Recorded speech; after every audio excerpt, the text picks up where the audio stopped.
Welcome back to our channel. Dear friend, मैं देवेंद्र आपका अपने चैनल द ऑनलाइन बस्ता में स्वागत करता हूं। फ्रेंड, आज हम NTSC राष्ट्रीय प्रतिभा खोज परीक्षा 2021 का पेपर सॉल्व कर रहे हैं। जैसे कि आप जानते हैं, इसमें दो पेपर होते हैं, सेट और मैट का। मैट फर्स्ट पेपर होता है और सेट दूसरा पेपर होता है। और प्रत्येक पेपर में 100 मार्क्स होते हैं, 100 प्रश्न होते हैं और प्रत्येक प्रश्न 1 मार्क्स का होता है। OMR पत्रक मिलते हैं, उसमें आपको सॉल्व करना होता है। ये सभी बातें मैंने पुराने वाले वीडियो में बताई थी, आपने निश्चित रूप से वो देखा है। डियर फ्रेंड, हम इसमें प्रत्येक क्वेश्चन को सॉल्व करेंगे, 1 से लेकर और 100 तक सॉल्व करेंगे। और जो साइंस के हैं और मैथ्स के हैं, जैसे कि आप जानते हैं कि 40 सोशल साइंस से आएंगे, 20 मैथ्स से आएंगे और लास्ट के 40 फिर से साइंस से आएंगे। तो 40 और 20, तो जो 20 मैथ्स के क्वेश्चन होंगे, हमने उनका भी आंसर देने की कोशिश की है। आंसर मतलब सिर्फ विकल्प को नहीं बताया है कि भाई इसका आंसर ये है, बल्कि उसका आंसर अगर पर्टिकुलर आंसर है तो क्यों है, उसका भी हमने दिया, इस वीडियो में दिया है। अगर आप इस वीडियो को पूरा अंत तक देखते हैं तो आपका निश्चित ही इस साल का जो आप पेपर देने वाले हैं 2022 का, वो आपका बिल्कुल बहुत अच्छा होने वाला है। आपको पूरा पेपर का पैटर्न समझ में आने वाला है। तो आप इस वीडियो को अंत तक देखेंगे और नोट भी करेंगे। और जो आप पिछले वीडियो में बता रहे हैं कि आपका मेल करके आपको हमको सूचित कर रहे हैं कि कैसा कैसा आपका रह रहा है, कितने कितने मार्क्स आ रहे हैं, तो इसमें भी आप मेल कर सकते हैं और यह कमेंट सेक्शन में भी दे सकते हैं। तो फ्रेंड, इससे पहले कि हम शुरू करें, यदि आपने अभी तक इस चैनल को सब्सक्राइब नहीं किया तो सब्सक्राइब करेंगे, अपने दोस्तों से भी शेयर करेंगे, जिससे उनका भी पेपर अच्छा हो। तो चलिए शुरू करते हैं। और ये रहा हमारा पहला प्रश्न। 18वीं सदी में फ्रांसीसी समाज का कौन सा वर्ग कर अदा करता था? कुलीन, पादरी, व्यापारी और किसान, उपयुक्त में से कोई नहीं। तो इसका जो राइट आंसर होगा सी, व्यापारी और किसान। Question number 2,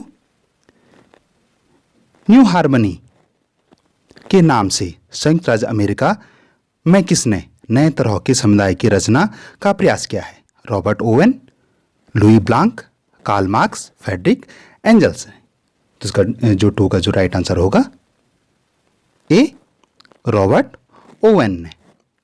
question number 3, third Reich of dream पुस्तक के लेखक हैं सालेट बेराट, अर्नेस्ट हीमर, डेवर स्टोमर्स, एल्विरा बावर्स। तो इसका जो तीसरे का जो राइट आंसर होगा ए, सालेट बेराट, इसका जो राइट आंसर होगा। क्वेश्चन नंबर 4 देखते हैं। बोलेस्विको ने ब्रेस्ट लोटोवस्क में से किस देश से संधि की थी? यानी उनकी संधि किस देश से हुई थी? इटली, फ्रांस, ऑस्ट्रिया या जर्मनी? तो 4 का जो राइट आंसर होगा डी, उन्होंने जर्मनी के साथ, उनकी संधि जर्मनी के साथ हुई थी। क्वेश्चन नंबर 5, इसमें दोनों स्तंभ और स्तंभों को आपको मैच करना होता है।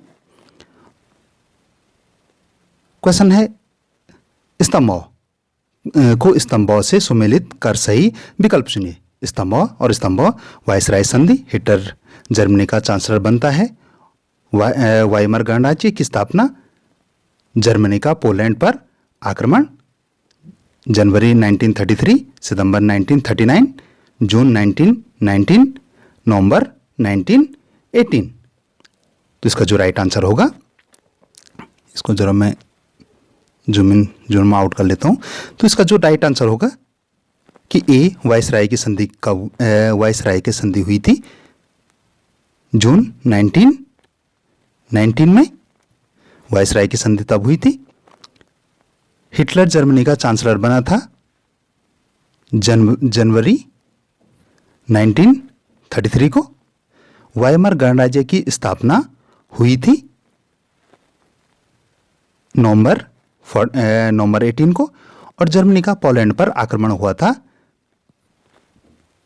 19 सितंबर 1939 को। तो इस प्रकार का जो आंसर होगा डी, इसका जो राइट आंसर होगा डी।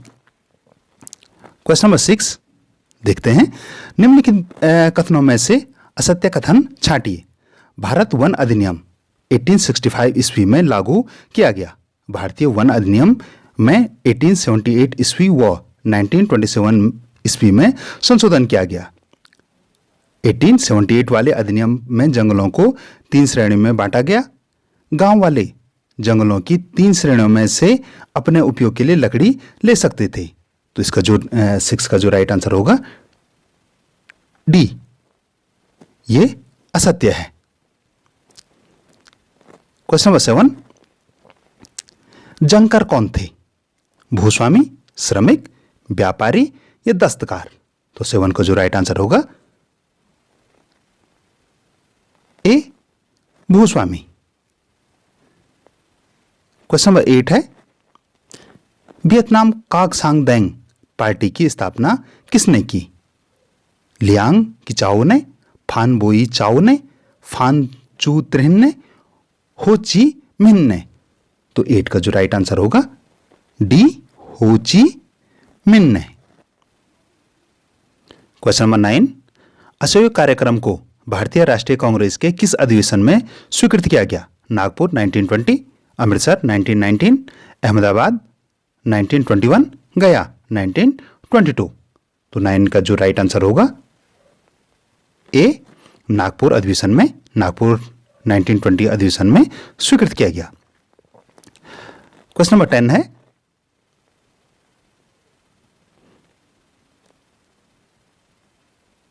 क्वेश्चन नंबर 10,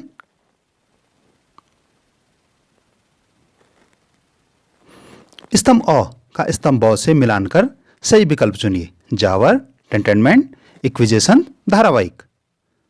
काम चलाओ मकान, पिकविक पेपर्स, मिलों के लिए नए मजदूरों की भर्ती करवाना, विधर्मियों की शिनाख्त करने और सजा देने वाली रोमन कैथोलिक संस्था।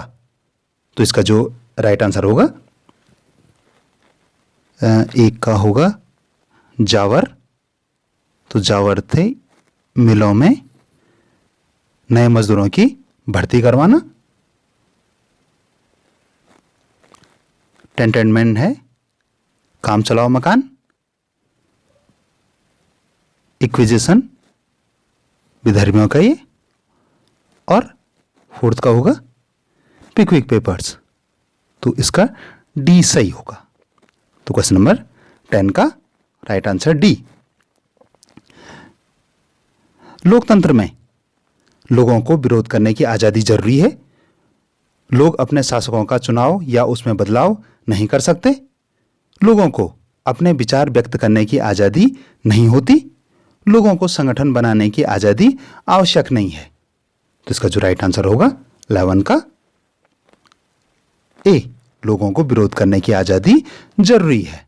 इसका जो राइट आंसर है ए। क्वेश्चन नंबर 12 है, मैंने गोरों के प्रभुत्व के खिलाफ संघर्ष किया है और मैंने ही अश्वेतों के प्रभुत्व का विरोध किया है। मैं एक ऐसे लोकतंत्र और स्वतंत्र समाज की कामना की है जिसमें सभी लोग पूरे मेलजोल के साथ रहें, सबको समान अवसर उपलब्ध हो। मैं इसी आदर्श के लिए जीवित रहना और उसे पाना चाहता हूं, और अगर जरूरत पड़ी तो इस आदर्श के लिए मैं जान देने के लिए तैयार हूं। उक्त कथन है, उक्त कथन किसका है? नेल्सन मंडेला का, महात्मा गांधी का, सुभाष चंद्र बोस का, लाल बहादुर शास्त्री का? तो इसका जो राइट आंसर होगा ए, नेल्सन मंडेला का। क्वेश्चन नंबर 13, भारतीय संविधान के पीछे का दर्शन ज्ञात होता है प्रस्तावना से, मौलिक अधिकारों से, राज्य के नीति निर्देशक तत्वों से, संवैधानिक उपचारों का अधिकार से। तो क्वेश्चन नंबर 13 का जो राइट आंसर होगा ए, प्रस्तावना से संविधान के पीछे का दर्शन ज्ञात होता है। क्वेश्चन नंबर 14, लोकतांत्रिक चुनावों के लिए जरूरी न्यूनतम शर्तें हैं। हर किसी को चुनाव करने की सुविधा हो, यानी हर किसी व्यक्ति को मताधिकार हो और हर किसी के मत का समान मोल हो। चुनाव में विकल्प उपलब्ध हों, पार्टियां उम्मीदवारों को चुनाव में उतरने की आजादी हो, वे मतदाताओं के लिए विकल्प पेश करें। चुनाव का अवसर नियमित अंतराल पर मिलता रहे, नए चुनाव कुछ वर्षों में जरूर कराए जाने चाहिए, उपरोक्त सभी। तो जो 14 का जो राइट आंसर होगा डी। क्वेश्चन नंबर 15, भारत में लोकसभा के पास राज्यसभा की तुलना में सर्वोच्च अधिकार हैं। ए, संसद के संयुक्त अधिवेशन में दोनों सदनों के सदस्य एक साथ बैठते हैं। लोकसभा के सदस्यों की संख्या अधिक होने के कारण इस तरह की बैठक में लोकसभा के विचार को प्राथमिकता मिलने की संभावना रहती है। लोकसभा में सरकार का बजट या पैसे से संबंधित कोई कानून पारित हो जाए तो राज्यसभा उसे खारिज नहीं कर सकती है। सिर्फ वही व्यक्ति प्रधानमंत्री बन सकता है जिसे लोकसभा में बहुमत हासिल हो, या उपरोक्त सभी। तो इसका जो राइट आंसर होगा डी, उपरोक्त सभी। क्वेश्चन नंबर 16, सर्वोच्च न्यायपालिका सुनवाई कर सकता है ऐसे विवाद का जो हो सकता है देश के नागरिकों के बीच, नागरिक और सरकारों के बीच, केंद्र और राज्य सरकार के बीच, उपरोक्त सभी। तो 16 का है डी। ये सर्वोच्च न्यायालय, सर्वोच्च न्यायपालिका है, वो सभी विवादों को निपटा सकती है उसके अधिकार क्षेत्र में। क्वेश्चन नंबर 17, संघीय सरकार की विशेषताएं हैं। सरकार दो या अधिक स्तरों वाली होती है। अलग अलग स्तर की सरकारें एक ही नागरिक समूह पर शासन करती है। संविधान के मौलिक प्रावधानों को किसी एक स्तर की सरकार अकेले नहीं बदल सकती है, उपरोक्त सभी। तो 17 का जो राइट आंसर होगा डी, उपरोक्त सभी। क्वेश्चन नंबर 18, शिक्षा विषय है। संघ सूचिका, राज्य सूचिका, समवर्ती सूचिका, या उपरोक्त में से कोई नहीं। तो 18 का होगा सी, समवर्ती सूचिका। क्वेश्चन नंबर 19, लोकतांत्रिक शासन व्यवस्था के तीसरे स्तर स्थानीय स्वशासन सरकार को ज्यादा शक्तिशाली एवं प्रभावी बनाया गया। 1992 में, 1993 में, 1994 में, 1996 में। तो 19 का जो राइट आंसर होगा ए, 1992 में। क्वेश्चन नंबर 20, स्तंभ ए का स्तंभ बी से मिलानकर सही विकल्प चुनिए। भारतीय संघ, राज्य, नगर निगम, ग्राम पंचायत, राष्ट्रपति, सरपंच, राज्यपाल, मेयर। आपको इनको मिलान करना है। तो भारतीय संघ में क्या होता है? राष्ट्रपति, राज्यपाल के राज्य के साथ राज्यपाल, नगर निगम में मेयर और ग्राम पंचायत में सरपंच। तो जो 20 का जो राइट आंसर है ए। क्वेश्चन नंबर 21, निम्नलिखित नदियों में से कौन सी नदी भ्रंश घाटी से होकर बहती है? महानदी, कृष्णा, तुंगभद्रा, तापी। तो 21 का होगा डी, तापी। क्वेश्चन नंबर 22, जनसंख्या में बच्चों का एक बहुत बड़ा अनुपात निम्नलिखित में से किसका परिणाम है? उच्च जन्म दर, उच्च मृत्यु दर, उच्च जीवन दर, उपरोक्त में से कोई नहीं। तो 22 का होगा राइट आंसर ए, उच्च जन्म दर का। क्वेश्चन नंबर 22, निम्नलिखित में से कौन सी भारत में शीत ऋतु की विशेषता है? गर्म दिन, गर्म रातें, गर्म दिन, ठंडी रातें, ठंडा दिन, ठंडी रातें, ठंडा दिन एवं गर्म रातें। तो 23 का होगा बी, गर्म दिन एवं ठंडी रातें। क्वेश्चन नंबर 24, निम्नलिखित में से कौन सा कारण भारत के उत्तर पश्चिम भाग में शीत ऋतु में होने वाली वर्षा के लिए उत्तरदायी है? चक्रवातीय अवदाव, पश्चिमी विक्षोभ, मानसून की वापसी, दक्षिण पश्चिम मानसून। तो 24 का जो राइट आंसर होगा बी, पश्चिमी विक्षोभ। क्वेश्चन नंबर 25, निम्नलिखित में से कौन सा संरक्षण तरीका समुदायों की सीधी भागीदारी नहीं करता है? संयुक्त वन प्रबंधन, बीच बचाओ आंदोलन, चिपको आंदोलन, वन्य जीव पशु विहार का परिसीमन। तो इसमें से कौन सा राइट आंसर होगा? तो इसमें जो राइट आंसर होगा डी, ये गवर्नमेंट करती है। क्वेश्चन नंबर 26, कर्क रेखा किस राज्य से नहीं गुजरती है? राजस्थान, उड़ीसा, छत्तीसगढ़, त्रिपुरा। तो 26 का होगा बी, उड़ीसा से नहीं गुजरती है। क्वेश्चन नंबर 27, हिमालयन यव क्या है? औषधीय पौधा, हिमालयी पशु, हिमालयी पक्षी, इनमें से कोई नहीं।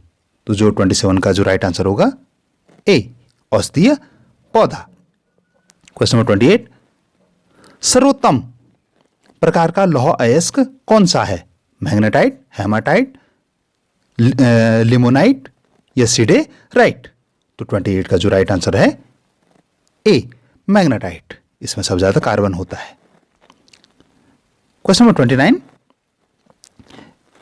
क्वेश्चन नंबर जो 29, स्तंभ ए का स्तंभ बी से मिलानकर सही विकल्प चुनिए। पुराना जलोढ़, नवीन जलोढ़, काली मृदा, मरुस्थलीय मृदा, खादर, रेतीली मृदा, बागर और रैगुर।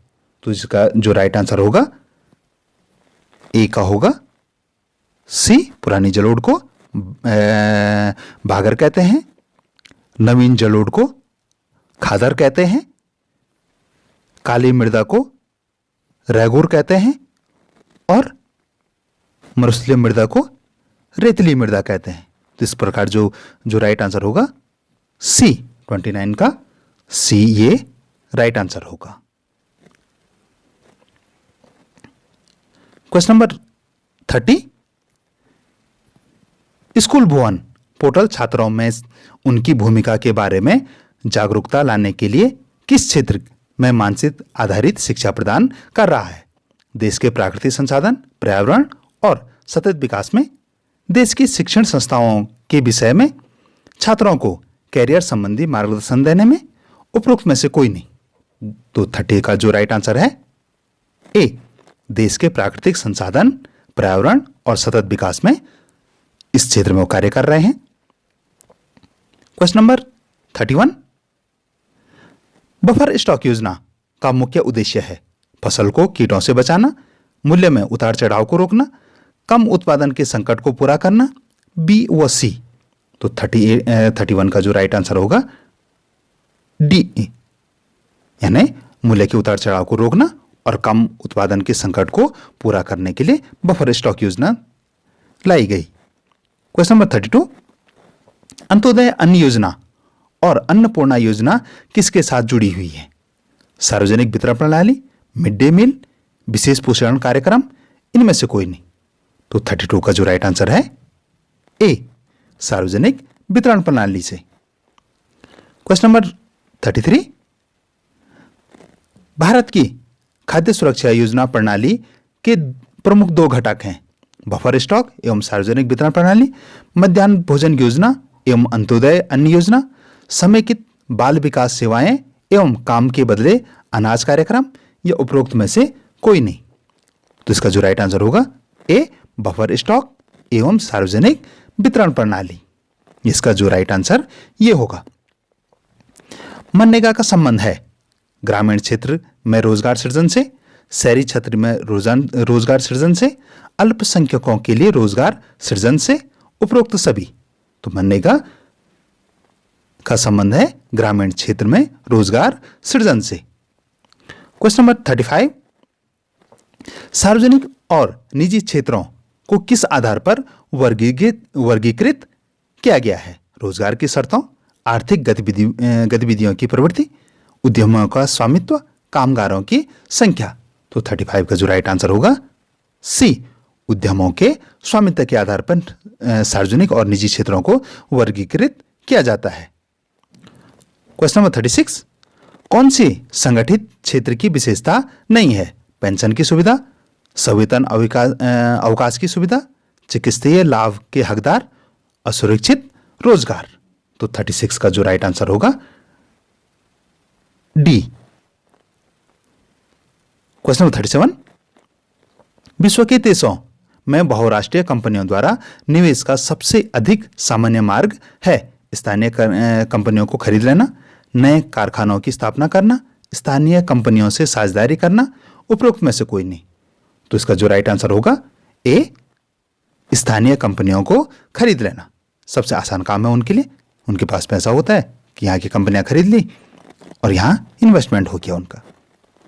क्वेश्चन नंबर 38, सामाजिक वैज्ञानिकों के अनुसार निर्धनता का एक प्रमुख कारण है कम आय, कम उपभोग, सामाजिक आवर्जन उपरोक्त सभी। तो 38 का जो राइट आंसर होगा डी, उपरोक्त सभी। क्वेश्चन नंबर 39, बुआई के मौसम से पहले घोषित की गई कीमत को कहा जाता है? जारी मूल्य, उचित मूल्य, बाजार मूल्य, न्यूनतम समर्थन मूल्य। तो इसका जो राइट आंसर होगा डी, न्यूनतम समर्थन मूल्य। डियर स्टूडेंट, अगर अभी तक भी आपने हमारे चैनल को सब्सक्राइब नहीं किया तो सब्सक्राइब अवश्य कर लें और वीडियो को लाइक अवश्य करें, जिससे कि हमको भी मोटिवेशन मिलता रहता है। तो आप वीडियो को लाइक अवश्य करें, अगर अभी तक नहीं करें तो आप तुरंत लाइक करें। क्वेश्चन नंबर आगे देखते हैं। क्वेश्चन नंबर 40, कृषि एवं पशुपालन किस क्षेत्रक में शामिल है? प्राथमिक क्षेत्रक, द्वितीय क्षेत्रक, तृतीय क्षेत्रक, उपरोक्त में से कोई नहीं। क्वेश्चन नंबर 40 का होगा ए, प्राथमिक क्षेत्रक। ये यहां तक समाज विज्ञान की जो आपकी किताब है वहां से क्वेश्चन आते हैं। इसके बाद जो 20 क्वेश्चन होंगे वो मैथ्स के से संबंधित होंगे। आपकी जो मैथ्स की बुक है उससे संबंधित होंगे। तो इसमें हमने कोशिश की है इस बार कि इनका हम आंसर भी आपको बताएं। विकल्प के तो बताएंगे, लेकिन ये कोई पर्टिकुलर विकल्प है तो वो क्यों है उसका भी हमने सॉल्व किया है। आप उसका भी स्क्रीनशॉट ले सकते हैं।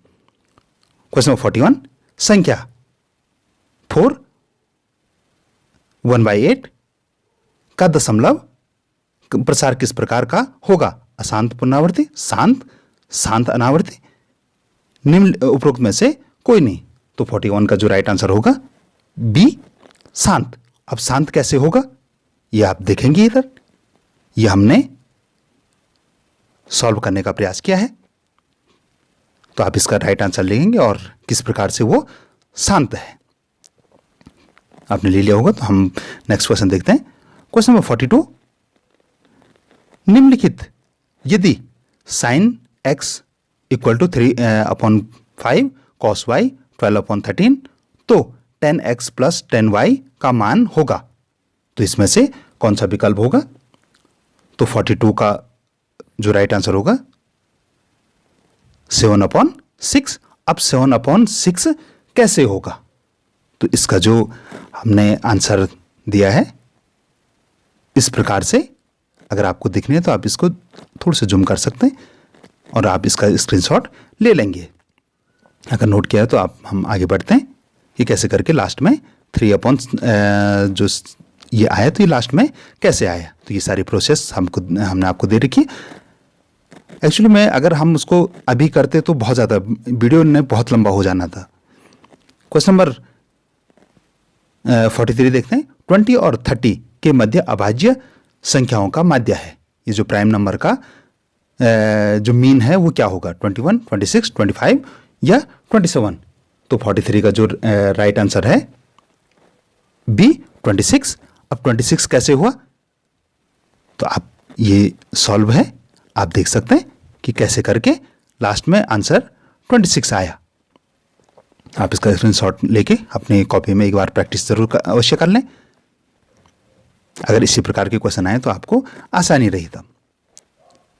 क्वेश्चन नंबर 44 है कि नीचे दी हुई आकृति में यदि रेखा PQ और RS बिंदु T पर इस प्रकार प्रतिच्छेदित करती है कि कोण PRT = 40 डिग्री, कोण एंगल RPT = 95 डिग्री और कोण TSQ = 75 है, तो कोण SQT का मान होगा। तो इसका जो राइट आंसर होगा क्वेश्चन नंबर 44 का जो राइट आंसर होगा C, 60 डिग्री। अब 60 डिग्री कैसे होगा? तो इस प्रकार होगा। इस प्रकार की जो सम्मुख रेखाएं हैं कैसे करके वो 60 डिग्री हो जाएगा।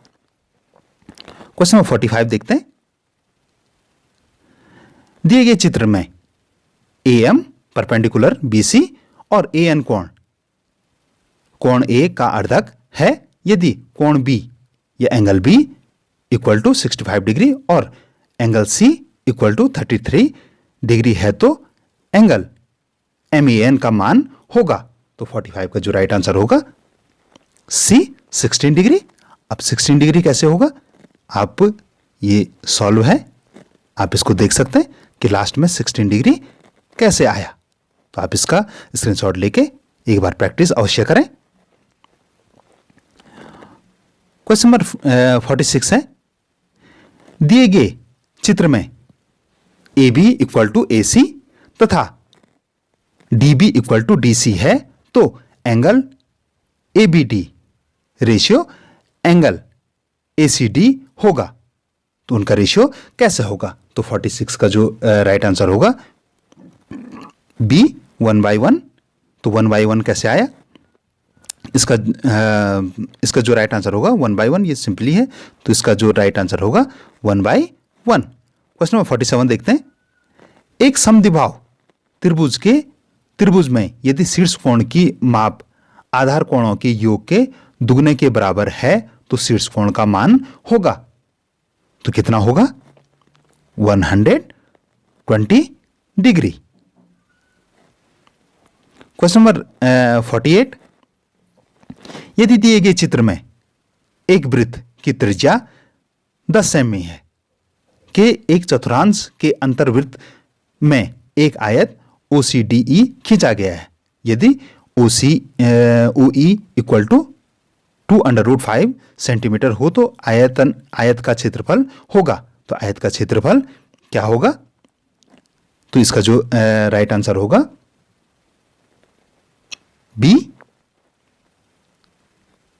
इसका जो राइट आंसर होगा बी 40 सेंटीमीटर स्क्वायर सेंटीमीटर। तो 40 स्क्वायर सेंटीमीटर आखिर आया कैसे? तो इस प्रकार से हम इसको सॉल्व कर सकते हैं। लास्ट में आप देख सकते हैं कि हमने ये जो इसका जो राइट आंसर है कि 40 स्क्वायर सेंटीमीटर कैसे आया। आप इस प्रकार का ये सवाल इसका स्क्रीनशॉट लेके अपने रफ कॉपी या जो आपकी जीके की कॉपी है उसमें आप नोट करेंगे पूरा का पूरा सवाल। क्वेश्चन नंबर 49 है,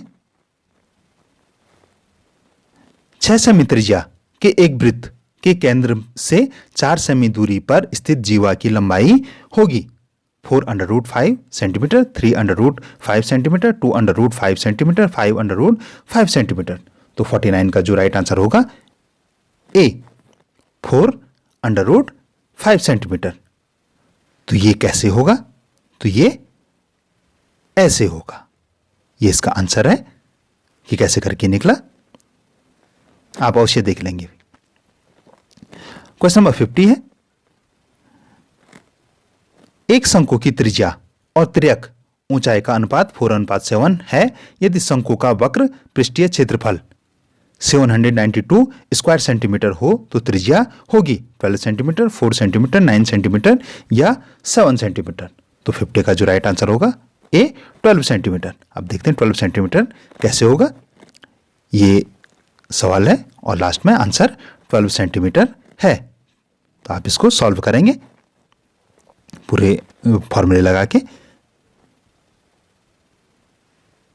जो भी सवाल हम दे रहे हैं आप उनको एक बार जरूर नोट जरूर कर लेंगे। वैसे उसी प्रकार के और भी अगर सवाल करेंगे या आपने हमारे जो NMS के या NTSC के जो वीडियो हैं उनमें हमने जो सिलेबस बताया है उसके अनुसार अगर आप प्रैक्टिस करेंगे तो आपका निकलने के चांसेस बहुत ज़्यादा बढ़ जाते हैं। अगला क्वेश्चन देखते हैं। क्वेश्चन नंबर 51, यदि एक शंकु और अर्धगोले के आधार पर आयतन समान है तो उनकी ऊंचाइयों का अनुपात होगा 1:2, 1:1, 2:1, 1:3। तो इसका जो राइट आंसर होगा सी 2:1, 2:1। 2:1 कैसे आया? तो इस प्रकार से आप देख सकते हैं कि ये अथवा लास्ट में ऊंचाई का अनुपात 2:1 होगा, क्योंकि उसमें आप पूरे देखेंगे शंकु और अर्धगोले के आधार बराबर होते हैं अथवा इनकी त्रिज्याएं बराबर होती हैं। तो इस प्रकार जो लास्ट में आंसर ये निकल जाएगा। नेक्स्ट क्वेश्चन देखते हैं। क्वेश्चन नंबर 52, 100 छात्रों द्वारा प्राप्त अंकों का माध्य 40 है। बाद में पता चला कि एक अंक गलती से 53 के स्थान पर 83 पढ़ा गया। प्राप्त अंकों का सही माध्य होगा। तो इसका जो राइट आंसर होना चाहिए ये 39.7 होगा। अब 39.7 कैसे आया? तो ये हमने आंसर दिया है इसमें देख सकते हैं कि अंकों का जो माध्य है 40 है, जो अंगों का माध्य 40 है, कुल छात्र 100 हो गए। तो इस प्रकार से जो माध्य और कुल विद्यार्थियों की संख्या 4000 हो गई। अब जो शुद्ध अंक चढ़ने थे, शुद्ध अंक को इसमें ऐसे घटा लेंगे और लास्ट में जो सही माध्य आएगा वो ये आया। तो आप इसका स्क्रीनशॉट लेके आप इसको भी सॉल्व करेंगे। क्वेश्चन नंबर 53, यदि अल्फा बीटा और गामा त्रिघात बहुपद a cube a x cube plus b x square plus c x plus d equal to 0 के शून्यक हैं तो alpha plus beta plus gamma का मान होगा a upon b minus a upon b upon a minus c upon a या c upon a. तो 53 का जो राइट आंसर होगा b minus B upon a. तो इसका जो ये ऐसा कैसे हुआ, तो इसका इस प्रकार से ये आंसर निकलेगा, लास्ट में minus B upon A answer आएगा, अल्फा बीटा और गामा का जो भी आंसर होगा। इसमें गामा छूट गया तो आप यहां पे गामा अवश्य लिख लेंगे। क्वेश्चन नंबर 54, पी के किस मान के लिए बिंदु 11,4 1,-1 और p,1 संरेख होंगे a -5 b -3 3 और 5। तो 54 का जो राइट आंसर होगा डी 5। तो राइट आंसर ये कैसे निकला, तो ये इस प्रकार से ये सॉल्व हुआ और लास्ट में आंसर 5 आया। नेक्स्ट क्वेश्चन देखते हैं, क्वेश्चन नंबर 55, यदि किसी घटना के होने की प्रायिकता E तथा नहीं होने की प्रायिकता E1 का योग सदैव होता है -1 B का 1 C 0 D 1/2। तो 55 का जो राइट आंसर होगा B 1। तो 1 कैसे आएगा ये देख लेते हैं। तो 1 इस प्रकार से आएगा, इस प्रकार से जो प्रायिकता होगी 1 होगी, कैसे होगी इस प्रकार आप सॉल्व को अवश्य देख लेंगे। क्वेश्चन नंबर 56, दो क्रमागत सम धन पूर्णांक ज्ञात कीजिए जिनके वर्गों का योग 164 हो, 6 और 8, 8 और 10, 10 और 12, 6 और 4 और 6।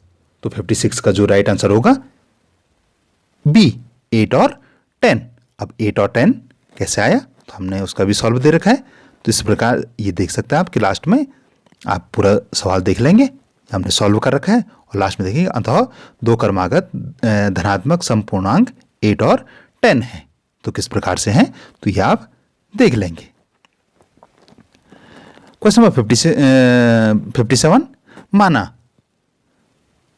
त्रिभुज ABC सिमिलर टू या समरूप कोण त्रिभुज DEF और क्षेत्रफल क्रमशः 64 स्क्वायर सेंटीमीटर और 121 स्क्वायर सेंटीमीटर है, तो यदि EF इक्वल टू 15.4 सेंटीमीटर हो तो BC का मान है। तो 57 का 11.2 सेंटीमीटर, 11.6 सेंटीमीटर, 11.4 सेंटीमीटर, 11.8 सेंटीमीटर। तो जो इसका राइट आंसर होना चाहिए ए 11.2 सेंटीमीटर। देखते हैं कि 11.2 सेंटीमीटर कैसे आए। तो ये सॉल्व है, तो आप इसको देख सकते हैं, आप इसका स्क्रीनशॉट भी ले लें। इस प्रकार से ये 11.2 सेंटीमीटर आया। नेक्स्ट क्वेश्चन देखते हैं, क्वेश्चन नंबर 58, यदि 636 योग प्राप्त करने के लिए AP 9 17 25 के पद लेने होंगे, तो विकल्प हैं 13 11 14 और 12। तो 58 का जो राइट आंसर होगा डी 12। AP मतलब अर्थमेटिक प्रोग्रेशन। तो इसका जो राइट आंसर आया वो कैसे आया, तो इसका जो राइट आंसर है तो वो इस प्रकार से है 58 का जो राइट आंसर जो लास्ट में 12 आया तो वो क्यों आया, तो वो ये है। आप पूरा सॉल्व देख लेंगे। क्वेश्चन नंबर 59 देख लेते हैं। यदि बिंदु A 6,1, B 8,2, C 9,4 और D P3 क्रमशः एक समांतर चतुर्भुज के शीर्ष हों तो P का मान होगा 6, 9, 8, 7। तो इसका जो राइट आंसर होगा 7। इसका जो राइट आंसर होगा D 7। अब 7 कैसे निकला, तो इसके लिए सॉल्व है। सबसे पहले आप चतुर्भुज ड्रॉ कर देंगे, तदुपरांत आप देखेंगे कि वो कैसे हो पाएगा। लास्ट में आंसर 7। क्वेश्चन नंबर 60, ये मैथ्स का लास्ट प्रश्न होगा। एक घड़ी की मिनट की सुई की लंबाई 14 सेंटीमीटर है। इस सुई द्वारा 5 मिनट में रचित क्षेत्रफल होगा। तो इसका जो राइट आंसर होगा B 51/1/3 स्क्वायर सेंटीमीटर। तो ये कैसे निकला, ये हम देख लेते हैं। ये पूरा सॉल्व है। आप घड़ी देख सकते हैं कि कैसे करके वो सुई से कोण बना रही है और लास्ट में कैसे करके उसका आंसर निकला। ये पूरी प्रोसेस बता रहे कि आप देख लेंगे। डियर फ्रेंड, ये था मैथ्स का लास्ट। यहां से साइंस शुरू होगी। यदि किसी कोशिका को अल्प पराशरी विलयन में डालेंगे तो वह पिचक जाएगी, जीव द्रव्य कुंचन होगा, फूल जाएगी, आकार व आकृति में कोई परिवर्तन नहीं होगा। तो 61 का जो राइट आंसर होगा ए, पिचक जाएगी। क्वेश्चन नंबर 62 देखते हैं। एक पादप हार्मोन जो पौधे की वृद्धि को रोकता है। तो इसका जो 62 का जो राइट आंसर होगा डी। इसका जो राइट आंसर डी होगा। क्वेश्चन नंबर 63, वह बीमारी जो मनुष्य के आहार में लौह तत्व की कमी के कारण होती है, एनीमिया, गलगंड, स्कर्वी या उपरोक्त में से कोई नहीं। तो 63 का होगा ए, एनीमिया। क्वेश्चन नंबर 64, ऑक्सीजन प्रचुर रक्त फेफड़ों से हृदय के किस कोष्ठक में आता है, दाएं आलिंद, बाएं आलिंद, दोनों ए और बी, उपरोक्त में से कोई नहीं। तो 64 का होगा बी, बाएं आलिंद में। क्वेश्चन नंबर 65, वह एंजाइम जो मनुष्य के मुंह में मंड को सरल सर्कला में खंडित करने के लिए उत्तरदायी है। तो इसका जो राइट आंसर होगा 65 का ए, अमाइलेज। ये इसका राइट आंसर होगा। पेप्सिन और लाइपेज और ट्रिप्सन ये इसके राइट आंसर नहीं है। क्वेश्चन नंबर 66, कवकों के पोषण का सही तरीका होता है। तो इसका जो राइट आंसर निकलेगा सेप्रोट्रॉफिक या परजीवी। केवल सेप्रोट्रॉफिक, केवल परजीवी या उपरोक्त में से कोई नहीं। तो इसका जो राइट आंसर होगा बी, केवल सेप्रोट्रॉफिक या परजीवी। क्वेश्चन नंबर 67, केंद्रक के अतिरिक्त कोशिका के किस कोशिकांग में अपना डीएनए होता है, अंतः प्रद्रवी जलिका में, गाल्जिका में, माइक्रोकांड्रिया में, लाइसोसोम में। तो 67 का होगा सी, माइक्रोकांड्रिया में भी अपना डीएनए होता है। 68, निम्नलिखित में से कौन जीवाणु जनित रोग नहीं है, हैजा, कोविड-19, तपेदिक, एंथ्रेक्स। तो 68 का होगा बी, कोविड-19। ये विषाणु जनित है, ये जीवाणु जनित नहीं है। 69, निम्नलिखित में से किसमें खुला परिसंचरण तंत्र पाया जाता है, आर्थ्रोपोडा, पोरिफेरा, एनेलिडा, सिलेंट्रेटा। तो 69 का जो राइट आंसर होगा ए, आर्थ्रोपोडा में। क्वेश्चन नंबर 17, निम्नलिखित में से कौन फ्लोएम का अवयव नहीं है, स्टोन कोशिका, चालनी पट्टिका, चालनी नलिका, फ्लोएम। तो इसका जो 70 का जो राइट आंसर होगा ए, स्टोन कोशिका। क्वेश्चन नंबर 71, सेंट्रोसोम का कार्य है, सेंट्रोसोम का जो कार्य है वो क्या है? स्पेंडल फाइबर का निर्माण करना, प्रोटीन संश्लेषण करना। तो इसका जो राइट आंसर होना चाहिए वो होगा ए, स्पेंडल फाइबर का निर्माण करना। क्वेश्चन नंबर 72, अग्न्याशय ग्रंथि द्वारा निम्न में से कौन से रस स्रावित होते हैं? ट्रिप्सिन, पेप्सिन, पित्तरस या ए या बी दोनों? तो 72 का जो राइट आंसर होगा ए, ट्रिप्सिन। क्वेश्चन नंबर 73, एक व्यक्ति को अचानक एक सांप दिखाई देता है, उसकी धड़कन बढ़ जाती है और उसका रक्तचाप भी बढ़ जाता है।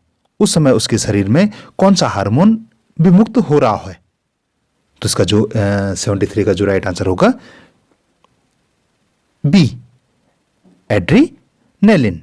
एड्रीनेलिन उसके शरीर में प्रवाहित हो रहा होगा, इसलिए। क्वेश्चन नंबर 74, सामान्य तापक्रम 0 डिग्री सेल्सियस 273 केल्विन पर जब बर्फ पिघलती है तो निम्नलिखित में से किसके कणों की ऊर्जा अधिक होती है? जल के कणों की ऊर्जा, बर्फ के कणों की ऊर्जा, जल व बर्फ दोनों के कणों की ऊर्जा समान होगी या इनमें से कोई नहीं? तो 74 का जो राइट आंसर होगा ए, जल के कणों की ऊर्जा अधिक होगी। क्वेश्चन नंबर 75, रासायनिक अभिक्रिया को संतुलित करने के लिए संरक्षण के किस नियम का पालन करना आवश्यक है? गति का संरक्षण, संवेग का संरक्षण, ऊर्जा का संरक्षण, द्रव्यमान का संरक्षण। तो 75 का जो राइट आंसर होगा डी, द्रव्यमान का संरक्षण। क्वेश्चन नंबर 76, जब किसी अम्ल की बहुत कम मात्रा को पानी में मिलाया जाता है तो कौन सी घटना होती है? तो 76 का जो राइट आंसर होगा उपरोक्त में से सही ए और बी, 1 और 3, 2 और 3, 2 और 4। तो 76 का जो होना चाहिए बी, 1 और 3, आयनीकरण और तनुकरण, ये इसका सही आंसर होगा। क्वेश्चन नंबर 77, कार्बन यौगिकों के लिए निम्न में से कौन सा कथन सही है? विद्युत के अच्छे सुचालक हैं, विद्युत के अच्छे कुचालक हैं, अणुओं के बीच आवर्त प्रबल होते हैं, अणुओं के बीच आवर्त प्रबल नहीं होते हैं। तो जो राइट आंसर होगा ए, बी, सी, डी। तो इसमें 76, 77 का होगा डी, सेकंड और 4, ये विद्युत के अच्छे कुचालक होते हैं और अणुओं के बीच आवर्त प्रबल नहीं होते हैं। नेक्स्ट क्वेश्चन है 78, निम्न में से सबसे दुर्बलतम अम्ल कौन सा है? H2SO4, HNO3, H2SO3, HCl। तो 78 का जो राइट आंसर है सी, H2SO3। 79, एक दूध वाला ताजे दूध में थोड़ी मात्रा में बेकिंग सोडा मिलाता है, क्यों? किण्वन की गति बढ़ाने के लिए, किण्वन की गति घटाने के लिए, दूध की क्वालिटी बढ़ाने के लिए, पनीर बनाने के लिए। तो 79 का जो राइट आंसर होगा बी, जो फर्मेंटेशन है, to decrease the rate of fermentation, fermentation की गति को घटाने के लिए, नहीं तो वो जल्दी ही दही वगैरह बन सकता है या फट जाएगा। क्वेश्चन नंबर जो 80 है, आयन Na+, Mg2+, F- और O2- के संबंधों में निम्न कथनों को ध्यान से पढ़िए। सभी आयनों में संयोजी इलेक्ट्रॉनों की संख्या समान होती है, सभी आयन आवर्त सारणी के एक ही आवर्त के तत्वों से संबंधित हैं, सभी आयनों का इलेक्ट्रॉनिक विन्यास समान है, सभी आयनों में इलेक्ट्रॉन कोषों की संख्या समान है। इसका जो राइट आंसर होगा 80 का 1 और 2, इसका जो राइट आंसर होना चाहिए 1, 3 और 4, इसका राइट आंसर होगा। दो तत्वों P और Q के बाह्यतम कोष में क्रमशः 5 और 7 इलेक्ट्रॉन हैं, 5 और 7 इलेक्ट्रॉन हैं। P और Q का परमाणु क्रमांक होगा 5 और 7, 9 और 11, 23 और 25, उपरोक्त में से कोई नहीं। तो 81 का होगा डी, उपरोक्त में से कोई नहीं। अब ये कैसे होगा, ये क्यों होगा या कैसे होगा? तो ये इस प्रकार होगा, इस प्रकार ये जो हमने सॉल्व करने का प्रयास किया है, आप ये देखेंगे तो आपको पता लगेगा कि आखिर ये ऐसा क्यों नहीं होगा। क्वेश्चन नंबर 82, किस अभिक्रिया में ऑक्सीजन का योग व विलोपन साथ साथ होता है? ऑक्सीकरण अभिक्रिया, अपचयन अभिक्रिया, रेडॉक्स अभिक्रिया, अवक्षेपण अभिक्रिया। तो 82 का जो राइट आंसर होगा सी, रेडॉक्स अभिक्रिया द्वारा। क्वेश्चन नंबर 83, चारकोल के टुकड़े को बर्नर की ज्वाला में गर्म किया गया। जब वह जलना प्रारंभ करता है तभी इसे जल से भरी हुई क्वथन नली में डुबाया गया। अब इस विलयन को दूसरी क्वथन नली में स्थानांतरित कर इसमें लिटमस पेपर का टुकड़ा डुबाया गया। इसका अवलोकन क्या होगा? तो इसका जो अवलोकन होगा, लिटमस, नीला लिटमस लाल में परिवर्तित हो जाता है, लाल लिटमस नीले में परिवर्तित हो जाता है, लिटमस में कोई परिवर्तन नहीं होगा, उपरोक्त में से कोई नहीं। तो 83 का जो राइट आंसर होगा ए, नीला लिटमस लाल में परिवर्तित हो जाता है।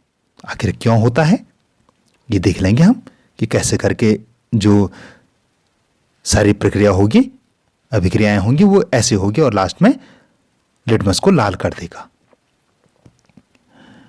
क्वेश्चन नंबर 84, एक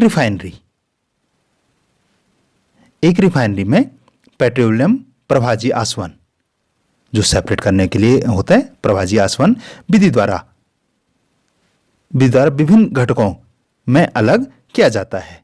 एक रिफाइनरी, क्वेश्चन नंबर 84 का होगा, एक रिफाइनरी में पेट्रोलियम को प्रभाजी आसवन विधि द्वारा विभिन्न घटकों में अलग किया जाता है जिसमें एक प्रभाजी कालम प्रयुक्त होता है।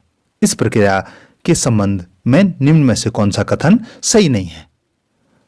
कॉलम में पैंदी से घिरे एक तापमान घटता है, कॉलम के प्रत्येक स्तर पर केवल एक यौगिक पृथक होता है, कॉलम के सिरे पर एकत्रित किया गया घटक कम वाष्पशील होता है, सबसे अधिक क्वथनांक वाले घटक सबसे पहले पृथक होता है, वो कॉलम के पैंदी निचले सिरे पर एकत्रित होता है। तो इसका जो 84 का जो राइट आंसर होगा, एक्चुअली इसके राइट आंसर बहुत सारे हैं।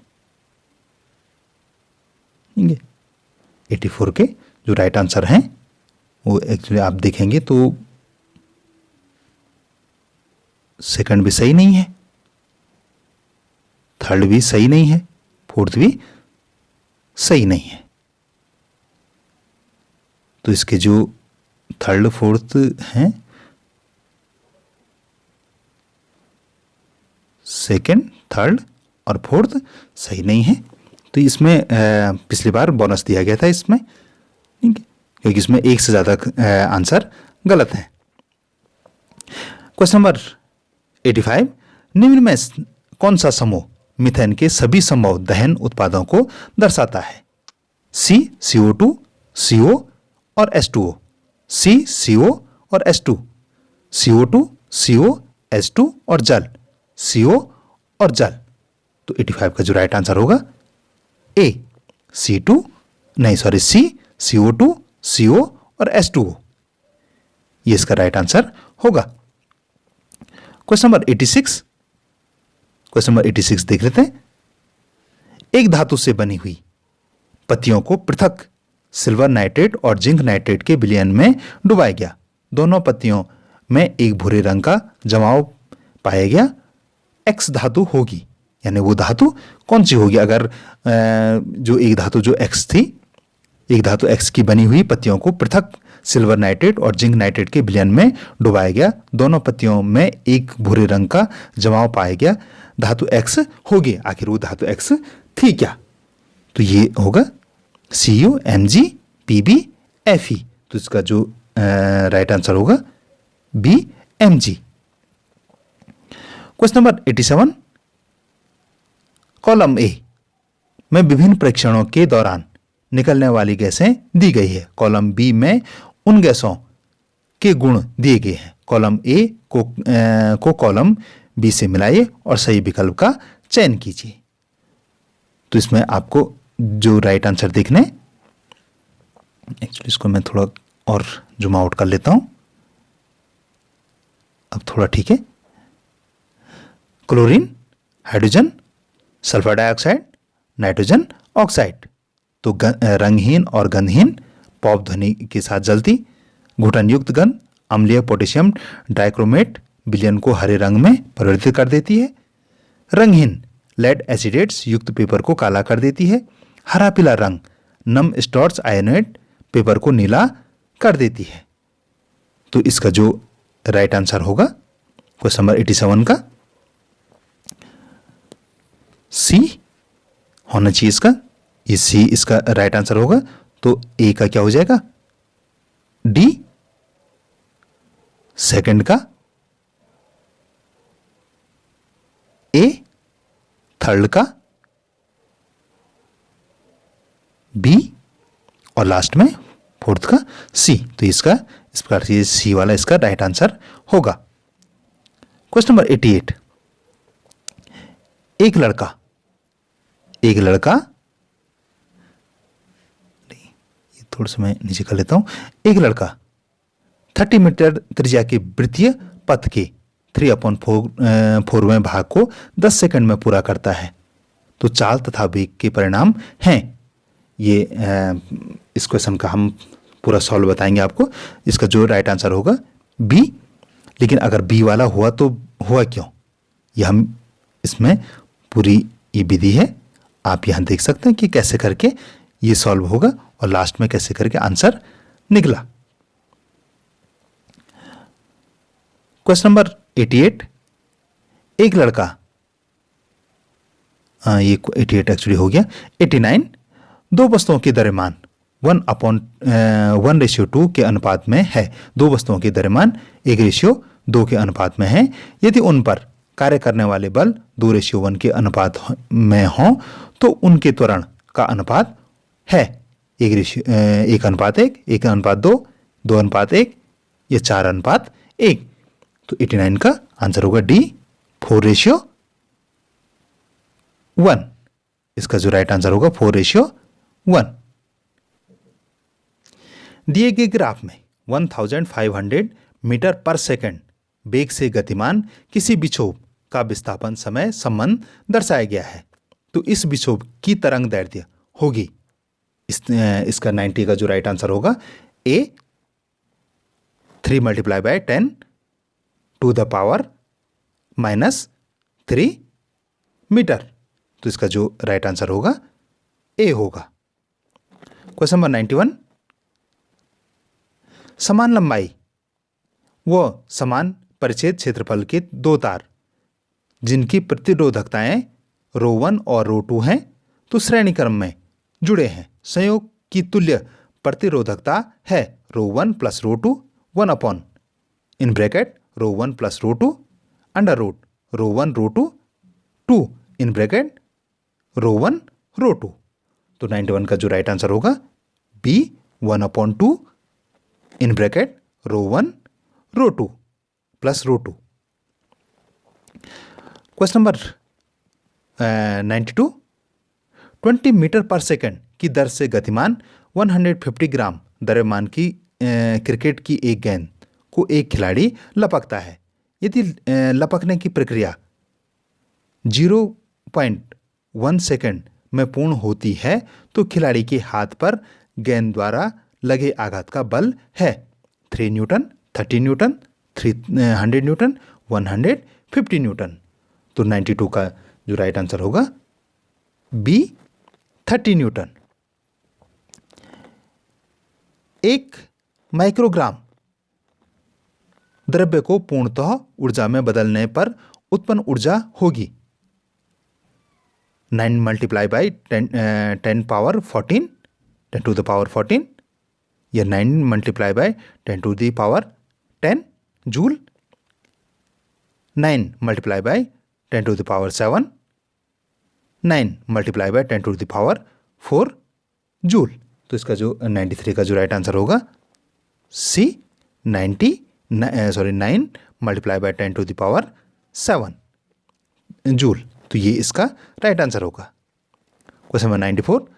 ऊंची इमारतों के सीट्स पर स्थापित खतरे के संकेत लाल रंग के होते हैं। इन्हें दूर से आसानी से देखा जा सकता है, क्योंकि अन्य सभी रंगों से लाल प्रकाश धुएं या कोहरे से सबसे ज़्यादा प्रकीर्ण होते हैं। धुएं या कोहरे से सबसे कम प्रकीर्ण होते हैं। धुएं या कोहरे से सबसे ज़्यादा अवशोषित होता है। धुएं या कोहरे से सबसे कम अवशोषित होता है। तो 94 का होगा बी। धुएं या कोहरे से सबसे कम प्रकीर्ण होते हैं। तो यानी क्वेश्चन बी राइट आंसर होगा। क्वेश्चन नंबर 95, तो थोड़ा जूम आउट कर लेते हैं। क्वेश्चन नंबर 95, एक आर प्रतिरोधक के तार को वृत्ताकार कुंडलित किया गया है, तो बिंदु ए तथा बी के बीच तुल्य अवरोध है R/16 ओम, 3R/16 ओम, 3R/4 ओम, 4/3 ओम। तो 95 का जो राइट आंसर होगा बी। क्वेश्चन नंबर 96,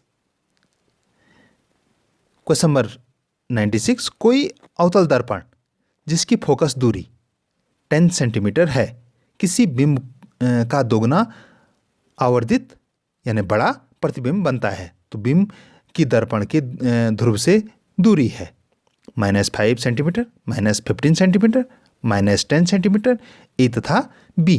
तो 96 का जो राइट आंसर है डी, ए तथा बी। क्वेश्चन नंबर 97, जी का मान पृथ्वी तल पर 6.673 multiply by 10 to the power -11 newton metre पर किलोग्राम स्क्वायर है, तब जी का मान जी का मान बृहस्पति के तल पर होगा। तो 97 का जो राइट आंसर होगा सी। क्वेश्चन नंबर 98, क्वेश्चन नंबर 98 देख लेते हैं। एक छात्र एक प्रयोग करता है और क्रमशः प्रतिरोध R1, R2 और R3 के नाम नाइक्रोम तार के 3 नमूनों का V1 ग्राफ तैयार करता है। इनमें से सत्य क्या है? तो 98 का जो राइट आंसर होगा सी, R3 greater than R2 greater than R1। तो इसका जो राइट आंसर होगा सी। क्वेश्चन नंबर 99, एक हल्के तथा एक भारी पिंड के संवेग समान है, तब भारी पिंड की गतिज ऊर्जा अधिक होगी, भारी पिंड की गतिज ऊर्जा कम होगी, दोनों पिंडों की गतिज ऊर्जा समान होगी, उपरोक्त में से कोई नहीं। तो 99 का आंसर होगा बी, भारी पिंड की गतिज ऊर्जा कम होगी। क्वेश्चन नंबर 100, ये इसका लास्ट प्रश्न है। निम्नलिखित में से द्रव्यमान का मात्रक है AU प्रकाश वर्ष, चंद्रशेखर सीमा या ए। तो 100 का होगा सी, चंद्रशेखर सीमा। डियर फ्रेंड, ये था हमारा आज का वीडियो जो कि NTSC का सॉल्व था। आपको कैसा लगा आप अवश्य कमेंट सेक्शन में बताएं। भविष्य में किसी और पेपर को सॉल्व करना है तो आप कमेंट सेक्शन में बताएंगे। अगर आपने अभी तक भी सब्सक्राइब नहीं किया तो आप चैनल को सब्सक्राइब करें, लाइक करें, अपने फ्रेंड के साथ भी शेयर करें। अपने सोशल मीडिया प्लेटफॉर्म जैसे व्हाट्सएप, फेसबुक, इंस्टाग्राम आदि पर भी इसको शेयर करना न भूलें। और आप हमारे साथ बने रहें क्योंकि हम आप ऐसे ही महत्वपूर्ण वीडियो लाते रहते हैं। धन्यवाद।